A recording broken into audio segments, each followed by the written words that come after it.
Bonjour à tous, bienvenue dans une autre contribution, cette fois-ci le corrigé du baccalauréat 2021, option rattrapage pour l'option SVT, mais je conseille aussi les élèves de sciences maths de PC à faire ce sujet. Souvent la chimie, il n'y a pas une grande différence entre les trois options. Bien. Donc, dans cette partie chimie, on vous propose deux exercices, suivi temporel d'une transformation chimique et l'étude de l'utilisation de l'acide oxalique contre la varose. Bon, 7 points, vous allez voir, ce n'est pas extrêmement difficile. On vous dit l'acide oxalique, qui est H2C2O4. C'est un acide blanc soluble dans l'eau, présent à l'état naturel. Il est très toléré par l'organisme dans les aliments courants. Il est utilisé par les vétérinaires et les apiculteurs pour le traitement des abeilles contre les parasites et en particulier la varose. Voilà les exercices. Partie 1, suivi temporel d'une réaction chimique. On va suivre par la mesure de pH. On vous dit poursuivre la température à température constante et en milieu acide l'évolution de la transformation chimique des ions MnO4- de l'acide et l'acide oxalique. On réalise l'expérience suivante. Donc c'est un suivi, c'est une réaction d'oxydoréduction ici. À V1 40 ml d'une solution aqueuse de permanganate de potassium de concentration molaire C1 de volume V1, on va et une autre solution de volume V2 et d'acide oxalique de concentration C2. On va dans l'équation de la réaction, de la transformation. Identifier les deux couples OX-RED qui interviennent avec le couple, juste le couple qui intervient. On va dans le premier, c'est CO2H2O, H2C2O4. On pourrait noter juste CO2H2C2O4. Quel est le deuxième? Et bien sûr, vous voyez bien dans la réaction, ça c'est l'acide sulfurique qu'on utilise pour équilibrer les protons. Ça c'est le solvant. Donc il vous reste juste le deuxième. Le deuxième, c'est bien sûr MnO4-, Mn2+. Donc le deuxième couple, c'est MnO4-, Mn2+. Je vous rappelle juste demi-équation, mais ce n'est pas demandé. Vous avez MnO4-, Mn2+. On commence par équilibrer les atomes. Donc l'oxygène, je vais mettre 4H2O. Ensuite, pour équilibrer les protons, on ajoute des H+, ou bien H3+ en milieu acide. Ensuite, pour équilibrer les charges, on ajoute les électrons. Donc voilà l'équation de la réaction. Mais là, on vous donne l'équation globale, on vous demande juste de déterminer le deuxième couple. Ensuite, calculer les quantités de matière présentes pour MnO4- et H2C2O4. Bon, donc là, la quantité de matière, c'est C fois V tout simplement. 2-10-4 pour MnO4- et la même chose, C fois V pour H2C2O4, 3-3 mol. Pas de problème. Le tableau d'avancement, vous avez N1, N2 en excès, l'acide sulfurique en excès 0, 0 bien sûr. Et N1-, là il faut faire attention à ne pas oublier les facteurs, moins 2x, là c'est N3-3 moins 5x, bien là ça en excès, donc 2x et formation de 10x de CO2. Voilà. Ensuite, à partir du tableau d'avancement, tout de suite, on vous demande de calculer la valeur de l'avancement maximal. Quel est le réactif limitant? Donc, si je suppose que MnO4- c'est le réactif limitant, cette quantité va être égale à 0. Donc, X1 max, ça sera 2-10-4 divisé par 2, ça sera 10-4. Si on suppose que c'est H2C2O4 qui est le réactif limitant, donc cette quantité égale à 0, ça veut dire X2 max, ça sera 3-10-4 divisé par 5. Et ça vous donne 6-10-4. Quel est le réactif limitant? Celui qui a l'X max le plus petit. Quelle est la quantité la plus petite? C'est 10-4. Là, j'ai 6-10-4. Donc, le réactif limitant, c'est MnO4- et en même temps, X max, c'est 10-4 mol. Voilà. Donc, X max, c'est 10-4 et MnO4- c'est le réactif limitant. Bien. Maintenant, on vous donne comment évolue X en fonction du temps. Donc là, il faut faire très attention aux unités. C'est fois 10-5 mol. Et là, c'est en secondes. Pas de problème. Calculer la vitesse volumique de réaction en mol, litre-1, seconde-1 à l'instant t égale à 116 secondes.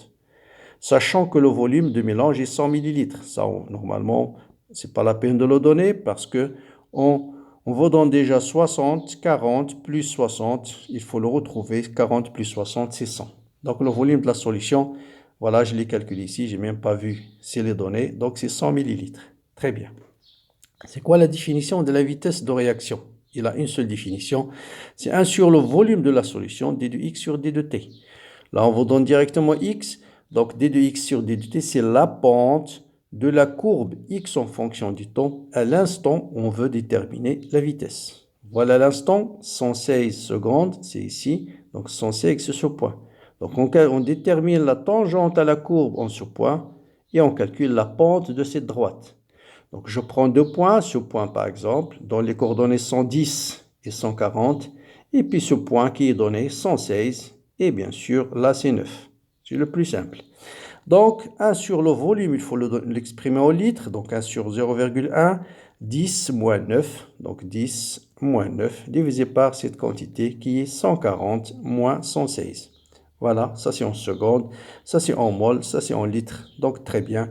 Sauf erreur de calcul, vous allez trouver 4,2, 10 moins 6 mol par litre par seconde, ou bien litre moins 1, seconde moins 1. Donc vous voyez bien qu'ici la réaction, la vitesse au départ, elle est pratiquement nulle. Là, elle augmente très vite. Il se peut qu'on vous donne par exemple 3 points et déterminer la vitesse au point 1, au point 2, au point 3 par exemple. Vous voyez bien la plus grande, c'est la vitesse au point 2. C'est là où j'ai la pente la plus importante, suivie du point 3. Et la vitesse la plus faible, c'est au départ. Donc vous voyez ici, ce n'est pas la même chose que certains où vous avez la vitesse au départ et les maximales. Donc faites très attention à ce type de courbe-là.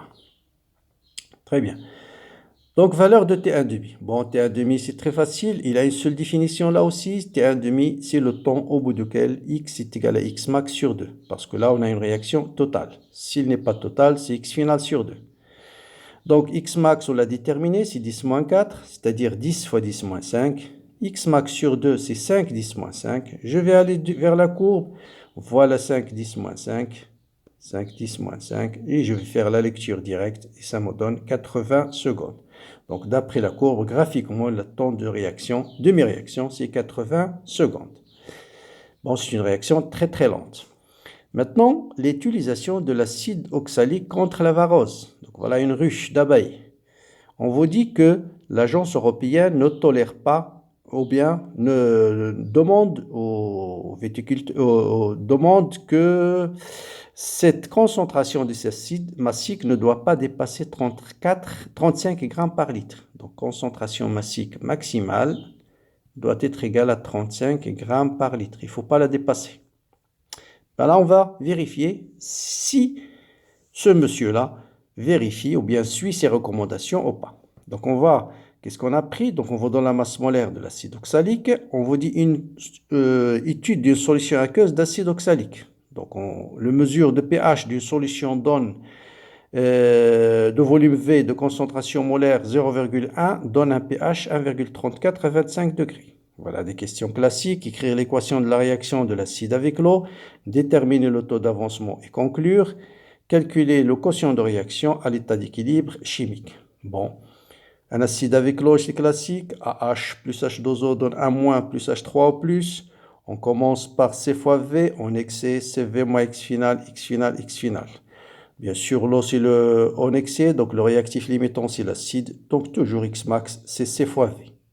Ça, c'est à apprendre vraiment par cœur. Bien, quel est le taux d'avancement? Bon, par définition, le taux d'avancement, c'est X final sur X max. Je divise en haut et en bas par le volume, et vous voyez bien que X final sur V n'est autre que la concentration d'H3O+. Donc, et X max sur V n'est autre que C. Donc, taux, vous avez deux expressions intéressantes, c'est concentration d'H3O+, sur C, ou bien 10 à la puissance moins pH sur C. On connaît le pH, on connaît C, donc on peut calculer directement le taux, c'est 0,46%. Conclure, bien sûr, c'est une réaction limitée. C'est une réaction limitée. Parce que le taux est inférieur à 1, limité. Bien. Quotient de réaction, si on fait le quotient de réaction, c'est ce qu'on appelle Ka, c'est la réaction d'un acide avec l'eau. Et d'après le tableau d'avancement, c'est la concentration d'H3O plus au carré divisé par la concentration de AH. Concentration de AH, c'est quantité de matière divisée par le volume. Donc, c'est V moins X final sur le volume. Et donc, ça me donne C moins X final sur V, qui n'est autre que la concentration de H3O+. Ou bien, je peux remplacer la concentration de H3O+, par C fois taux. Voilà, d'après cette relation-là. Concentration d'H3O+, c'est C fois taux. Donc, ça vous donne C fois taux, le taux au carré, sur C, moins C fois taux. On va simplifier par C.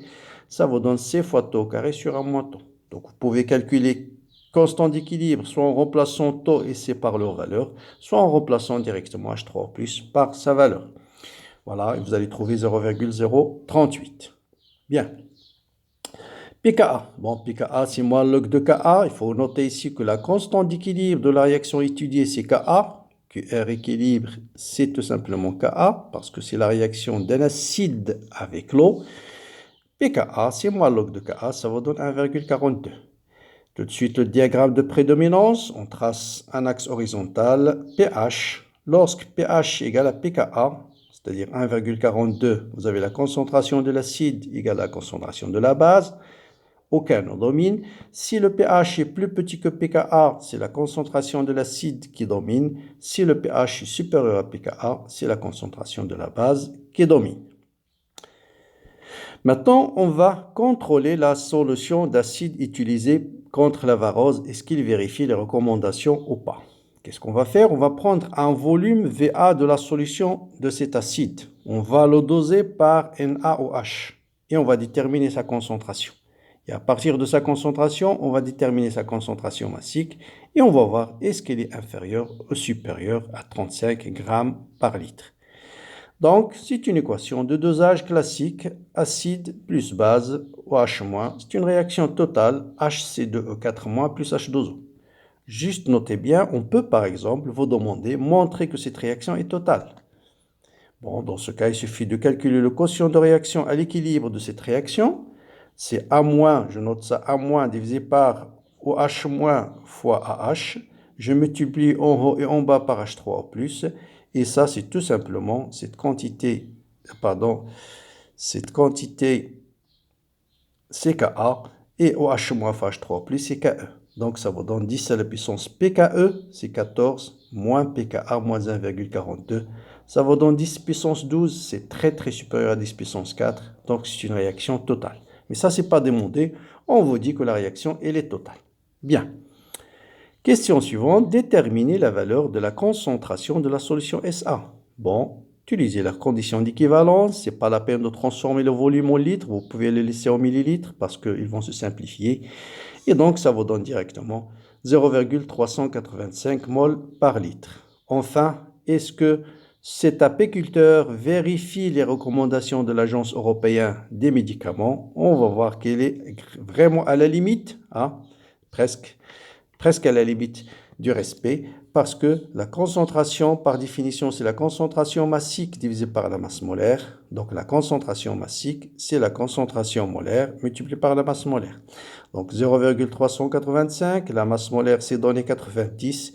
Vous voyez bien, elle est vraiment dans la limite, c'est 34,65 grammes par litre. Or, on nous demande de ne pas dépasser 35 grammes par litre. Donc, cet apiculteur respecte, mais vraiment dans la limite, les recommandations proposées. Donc voilà, pour cette première partie, bien sûr, le sujet il est téléchargeable dans la description de la vidéo. Bientôt, vous aurez la suite des ondes mécaniques et l'électricité. Comme d'habitude, si la vidéo vous a plu, vous a aidé, n'hésitez pas à la partager, la commenter et très bon courage. À bientôt.